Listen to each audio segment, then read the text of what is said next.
코꼬리왕. 나는 내가 코를 곤다는 사실을 꿈에서도 생각하지 않았다. 어릴 때는 분명 코를 골지 않았다. 하지만 커서 친구들과 여행을 갔다가 충격적인 진실과 마주했다.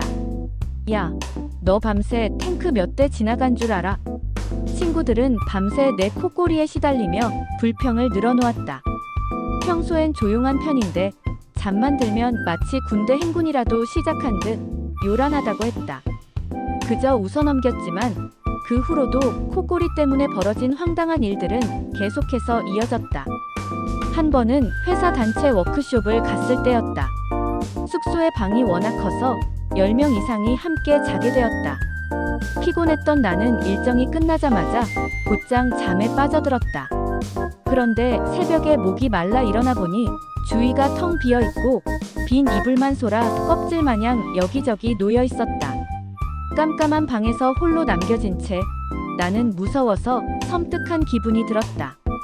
알고 보니 내 코 고는 소리를 견디지 못한 동료들이 하나둘씩 도망친 것이었다.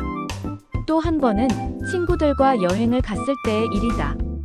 어떤 친구의 제안으로 코꼬리파와 비코꼬리파로 나뉘어 잠자리를 정했다. 그곳에서 스스로 악명 높다고 말하는 코꼬리 친구와 함께 자게 되었다. 내 코꼬리가 더 심할걸? 서로 자신의 위력을 자랑한 우리는 내기를 걸었다. 아침 햇살에 눈을 떠보니 내 옆자리는 이불만 남아있었다. 그 친구마저도 내 코꼬리를 버티지 못하고 야반도주를 감행한 것이다. 결국 나는 코꼬리왕으로 등극했지만 그 영광이 마냥 기쁘지는 않았다. 오히려 씁쓸한 기분이 더 컸다.